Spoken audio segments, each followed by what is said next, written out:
বন্ধুরা সবাইকে নমস্কার। প্রথম পার্টে তোমরা দেখলে আমরা বাইক নিয়ে পৌঁছে গেলাম কোলাঘাট এবং সেখান থেকে মন্দারমণি, এবং সেকেন্ড পার্টে তোমরা বেশ কিছু ইন্টারেস্টিং জিনিস দেখতে চলেছো। হচ্ছে মিশনের গেট, এই যে এটা, আর এই ঠিক এখান থেকে যাওয়া যায় লাল কাঁকড়া বিচ। তো আমি লাল কাঁকড়া বিচের দিকেই যাচ্ছি। আচ্ছা, আর একটা জিনিস হচ্ছে গিয়ে এই মিশনে এই জায়গাটাকে বুকিং করতে হলে তো আপনাদেরকে অ্যাডভান্স পেমেন্ট তো করলেনই, প্লাস আপনি চাইলে যেদিন আসছেন সেদিনটা আগে পিছিয়ে করতেও পারেন, ঠিক আছে। বাট সেটা ফোন করে ইনফর্ম করতে হবে। আমাদের যেমন ডেট ছিল 27 তারিখ, তা আমরা এসেছি 30 তারিখ। যেহেতু রেমাল ঝড়টা এসেছিলো, সেই রেমাল ঝড়ের জন্য পিছিয়ে দিয়েছি, তো 30 তারিখে এসে পৌঁছেছি।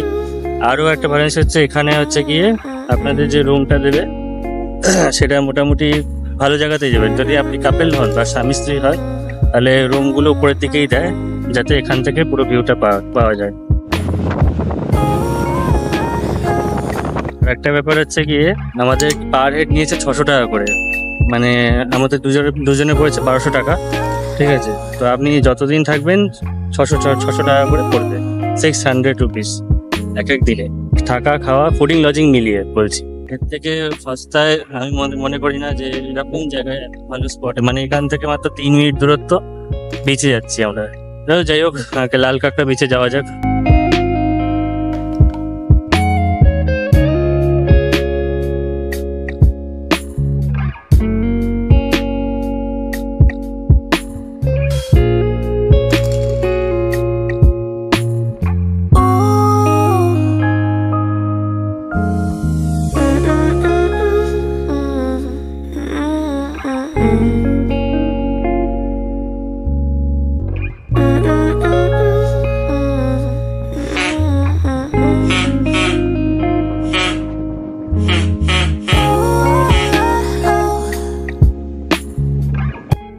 তো এখন বাজে বিকেল 4:10। তো এখন যাচ্ছি হচ্ছে নিউ দীঘার দিকে। তবে এই একটা নতুন রুট পেয়েছি, সেই রুট দিয়ে যাব। এটা মেন রাস্তা দিয়ে যাব না, এটা যাব হচ্ছে গিয়ে তাজপুর হয়ে যাব। তো এখন তাজপুরে যাব, আগে যাব হচ্ছে তাজপুর লাইট হাউসে। নতুন জিনিস দেখতে পেলাম একটা গুগল ম্যাপে, তো ওখানে আগে যাব, ওটা আগে ভিজিট করবো, তারপর ওখান থেকে নিউ দীঘা যাব। বাইক থাকার একটা সুবিধা হলো আপনি যেখানে খুশি নিয়ে যেতে পারেন, সে প্ল্যান করেও কি না প্ল্যান করেও কি। তো যাই হোক, এই রাস্তাটা ধরে এগিয়ে যাচ্ছি মন্দারমণির দিকে। মন্দারমণি এখান থেকে 3 কিলোমিটার মতন দূরে, আর এই মন্দারমণি ক্রস করে এগিয়ে গিয়ে যাচ্ছি তাজপুরের দিকে। এখন এসেছি তাজপুর লাইট হাউসের সামনে। এটা হচ্ছে তাজপুর লাইট হাউস, আর এটা এখন রেনোভেশনের কাজ চলছে, এখনো পুরোপুরি তৈরি হয়নি। আর এটা হচ্ছে গেট, মেন গেট। জুতো খুলে আসতে হবে, জুতো খুলে আসতে হবে। তো এই হচ্ছে তাজপুর লাইট হাউস। এর কোঅর্ডিনেটস দেওয়া আছে, location, coordinates, Latitude, longitude, structure কিরকম, এলিভেশন ও ফোকাল প্লেন। আর এই হচ্ছে সিঁড়ি, ওই স্পাইরাল সিঁড়ি যেরকম হয় ওরকম।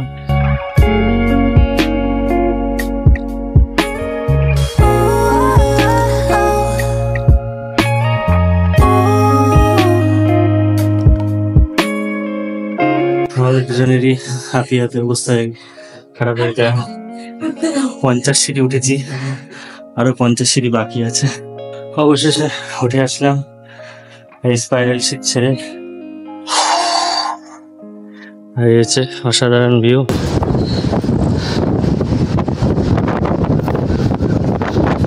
এতগুলো সিঁড়ি ভেঙে ওঠার কষ্ট সার্থক। নিচ থেকে সেরকম কিছু বোঝা না গেলেও উপরে উঠে এই সুন্দর দৃশ্যটা একবার উপভোগ করার জন্য অবশ্যই আসবে।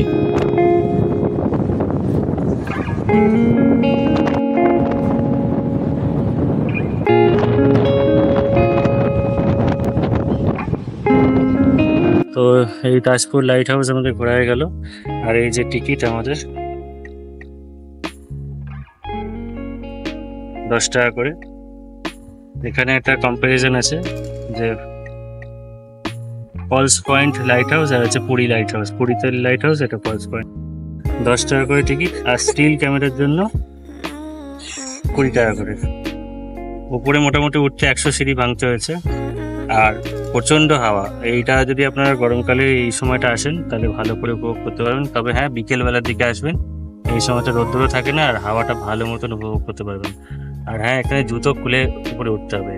যদি আপনাদের শুলেস বাঁধতে অসুবিধা হয় বা খুলতে হবে এই ভাবনায় উঠতে না চান, তাহলে একটা বড় জিনিস মিস করে যাবেন। ওপরে দারুণ হাওয়া, যেটা এখানে পাওয়া যাচ্ছে না।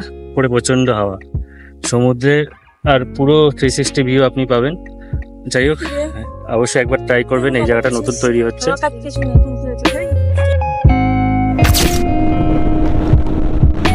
চলে এসেছি দীঘা মেরিন ড্রাইভ, আর এখানেই দাঁড়িয়ে কিছুক্ষণ ফটো সেশন করব। আর এই সমুদ্রের ধার দিয়ে যে রাস্তাটা যাচ্ছে সেটা ধরে এগিয়ে যাব দীঘার দিকে।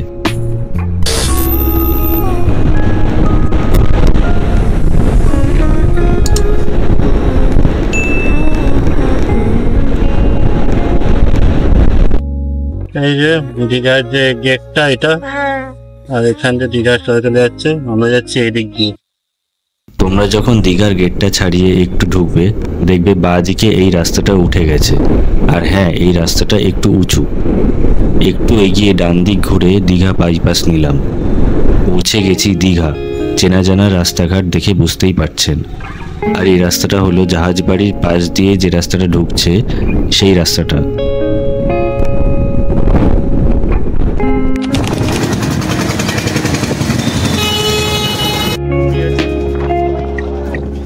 দীঘা তো বহুবার এসেছি, কিন্তু এইবার ভিড়টা ছিল দেখার মতো। এখন কিন্তু বাজে বিকেল 5টা, আর এই ভিড় কিন্তু সূর্য ডোবার পর সন্ধে অবধি ছিল। এটা একটা দীঘার নতুন এডিশন, ঢেউসাগর পার্ক। বিকেলের সময়টা কাটানোর জন্য একটা আইডিয়াল প্লেস। ভেতরে ঢোকার জন্য টিকিট নিয়েছিল 10 টাকা।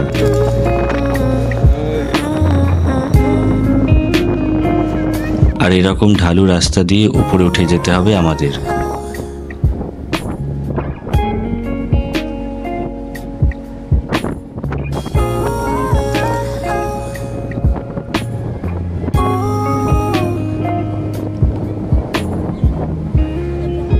ঢেউসাগর পার্কের মধ্যেই আছে এই একটা হিডেন জেম।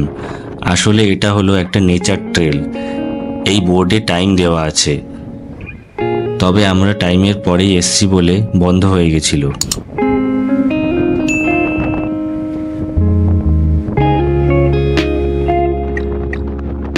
সবশেষে সন্ধে নামার পর কি খাবো ভাবছিলাম, আর তখনই দেখলাম এই দোকান। তাই আর একটু পেয়ারা মাখা নিয়ে খেয়ে নিলাম। খাও খাও ভালো করে। তো আমাদের দীঘা ট্যুর কমপ্লিট, মানে নিউ দীঘা ট্যুর কমপ্লিট। এখন বাজে হচ্ছে গিয়ে 7:05। তো এখান থেকে বেরিয়ে যাচ্ছি। তো শিপর্ণা এখন আলু কাবলি খেতে ব্যস্ত, ঠিক আছে, সরি পেয়ারা মাখা খেতে ব্যস্ত। তো এখান থেকে বেরোবো এই আর 5-10 মিনিটের মধ্যে। বেরিয়ে সোজা যাবো হচ্ছে গিয়ে এখানে। তবে একটা প্রবলেম হচ্ছে কি, এখন 7টা বাজে, এখান থেকে যেতে পুরো 1 ঘন্টা লাগবে, গুগল ম্যাপে তাই দেখাচ্ছে। তো যাওয়া যাক, এখানে মোটামুটি অন্ধকার রাস্তা। মানে যদি আমি রাত্রিবেলা এখানে আমি একটা চালাই, তো এই ফার্স্ট টাইম চালাবো, আশা করি দেখা যাক ভালো হবে রাস্তাঘাটটা। তবে হ্যাঁ, যে রাস্তা দিয়েছি সেই রাস্তা দিয়ে যাবো না, এবার মেন রাস্তা ধরেই যাবো, চাউলখোলা মোড় দিয়ে ঢুকে যাবো।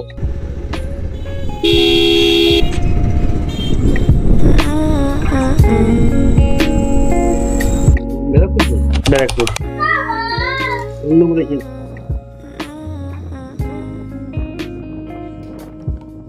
এখন খেতে এসছি। তো 9টা থেকে খাওয়ার কথা বলেছে, তো এখন 9টা বেজে গেছে, কিন্তু এখনো যেখানে খাওয়ায় আমাদের খাওয়ার যে ঘরটা, সেখানে এখনো লোকজন একদমই যায়। আর এখন আছি হচ্ছে গিয়ে এই রামকৃষ্ণ মিশনের যে স্কুলটা আছে, স্কুলের ওইখানটাতেই বসে আছে। আর এখানে কিছু একটা বাচ্চা খেলছে।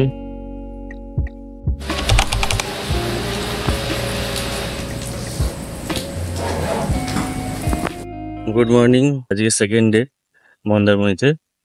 তো এখন সকালবেলা উঠে দেখি বৃষ্টি হচ্ছে, খুব একটা না, একদম ছিটেফোঁটা বৃষ্টি হচ্ছে, কিন্তু লাগাতার চলছে, কখনো বাড়ছে কখনো কমছে। এবার আমাদের সমস্যাটা হচ্ছে গিয়ে সকাল 9টার সময় চেক আউট, আর এখন বাজে 7:15 মতন। এবারে কখন বেরোবোটা ঠিক নেই, কারণ বৃষ্টি হতে থাকলে তো বেরোনো যাবে না, কারণ আমরা বাইক নিয়ে এসেছি।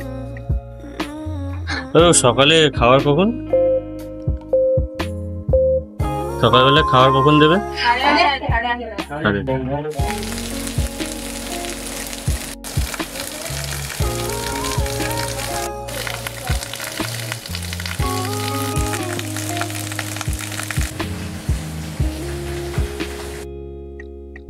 এখন বাজে 8:30 বেশি বেজে গেছে, 8:30 বেশি বাজে। কিন্তু এখন প্রচণ্ড বৃষ্টি হচ্ছে, এখনো থামেনি। কন্টিনিউয়াসলি সকালবেলা থেকে বৃষ্টি হচ্ছে।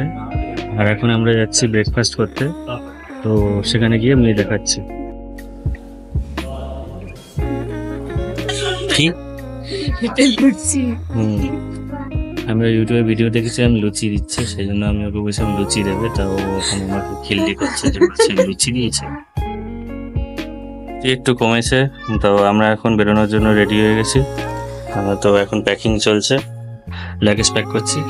তো একটু আগে প্রচণ্ড বৃষ্টির জন্য ভাবছিলাম যে এখানে থেকে যাবো, তো মহারাজকে বললাম যে আজকের দিন নাকি আরেকটা রুম, মানে আজকের দিনের জন্য কি রুমটা এক্সটেন্ড করা যাবে? তো বলছে না, একদম হবে না, আজকে 110 জনের নাকি অকুপেন্সি আছে, একটু পরে ঢুকবে, তো আমাদেরকে এখনই ছাড়তে হবে। তো এখন বাজে হচ্ছে গিয়ে 9:10 বাজছে, একটু পরেই মানে 5-10 মিনিটের মধ্যেই বেরোতে হবে এখনই। আর একটা প্রবলেম হচ্ছে এখানে কারেন্ট নেই, সেই জন্য আমি আমার যে অ্যাকশন ক্যামেরাটা আছে সেটা করে চার্জ দিতে পারিনি।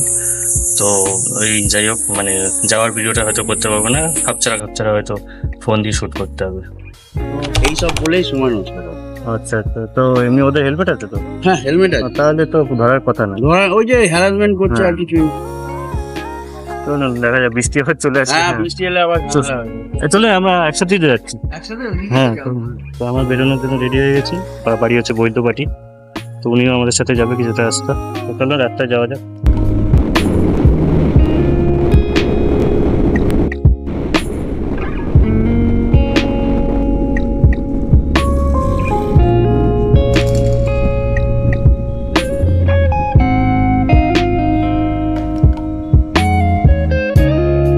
আপনারা কোথাও দাঁড়াবেন এর মধ্যে?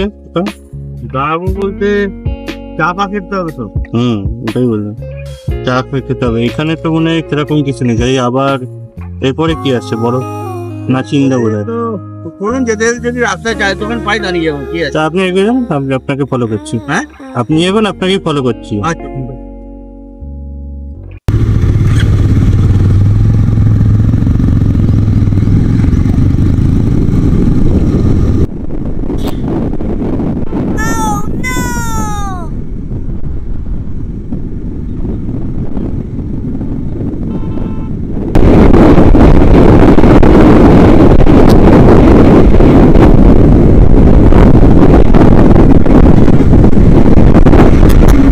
তো এখন কাঁথি থেকে কিছুটা এগিয়ে এসে এখানে দাঁড়িয়েছি চা খাওয়ার জন্য। তো আমার সাথে আরেকজন আছেন যিনি, ওনাদের ফ্যামিলিও এখানে দাঁড়িয়েছেন চা খাওয়ার জন্য। এখান থেকে এখন বাজে হচ্ছে গিয়ে 10:15 বাজে। তো মোটামুটি আজকে একটু একদম স্লোলি চালাবো, যেহেতু বৃষ্টি হয়েছে, প্লাস হচ্ছে যাদের সাথে আমরা যাচ্ছি তারা একটু স্লো চালাচ্ছেন, কারণ 4 জন আছে আমার বাইকে। তো আস্তে আস্তে যাই, এখন চা খাবো, চা খেয়ে আবার দেখা হচ্ছে। একজনকে নিয়ে হ্যাঁ, ওই আপনার ওই 50 মতো পেয়ে। 50 মানে ডবলে গেছেন না? 4 জন? না, 4 জনে মিলে 4 জন মিলে 50 পেয়ে হাইওয়ে রাস্তায়। এমনি এই আগের অ্যাভেঞ্জার গুলো কেমন ঝনঝন করতো, না এই এখন খুব স্মুথ।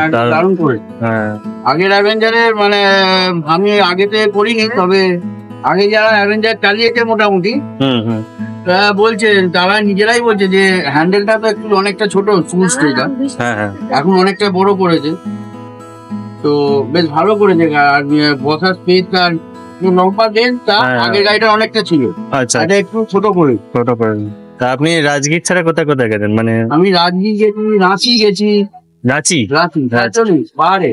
আচ্ছা, 4 জনে মিলে? হ্যাঁ, 4 জনে, এই 4 জনে মিলে গেছি। আর এমনি এইদিকে মানে নর্থের দিকে যাননি? না, নর্থের দিকে ডিসেম্বরে যাওয়ার প্রোগ্রাম। ও, আমাদের ডিসেম্বরে প্রোগ্রাম আছে, তাহলে একসাথে যাওয়া যাবে, কোনো যাওয়া যাবে, কোনো চাপ নেই। না আসলে আপনাদের তো ওই পারে। হ্যাঁ, অন্য কন্ট্যাক্টের জায়গায় মিট করে। হ্যাঁ, মানে আপনারা কোন রাস্তা ধরেন? বর্ধমান দিয়ে যান? আমরা শিমুলের হাইওয়ে দিলে এটা ধরে নেবো, NS2। হ্যাঁ, আসলে আমাদের হচ্ছে কি সামনে পড়ে NS34, ওই যেটা হচ্ছে বহরমপুর, তারপর হচ্ছে আপনার ওই কৃষ্ণনগর। কৃষ্ণনগর, হ্যাঁ, ওটা হচ্ছে আগে এরম রাস্তা ছিল। মামাকে যেতে গেলে তাহলে ওই বর্ধমান দিয়ে ডান দিক মারতে হবে, বর্ধমান হচ্ছে কি ওই কি মোরগ্রাম বলে, মোরগ্রাম, মোরগ্রাম। মোরগ্রাম থেকে ওইখানে যেতে হবে। মানে আমার আগে ছিল হচ্ছে কি এনএস30 এরকম রাস্তা ছিল, হ্যাঁ, এখন ওটাকে বড় জায়গা টায়গা নিয়ে সব তারপর রাস্তাও তো করলো। খারাপ ছিল শুনেছি। হ্যাঁ প্রচন্ড খারাপ ছিল। তার মানে ওই মোরগ্রাম বলে যে জায়গাটা, ওখানে আপনি ওই Meet করতে পারবেন। মিট করতে পারবেন। আচ্ছা, রুই মাছ একটা কাতলা মাছ বলেছি কত করে? কাতলা হচ্ছে 160 টাকা। হুম। আমার এই দেশি, আপনি হুম। খেলে বুঝতে ঠিক পারবেন। আছে। দেশি কাতলা, দেশি রুই। রুই হচ্ছে 120, কাতলা 160। ঠিক আছে, এই একটা একটা করে একটা রুই আর একটা কাতলা। হ্যাঁ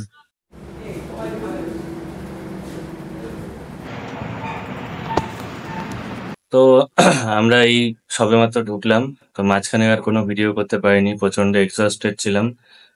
বাইরে খুব প্রচন্ড রোদ আর গরম ছিল।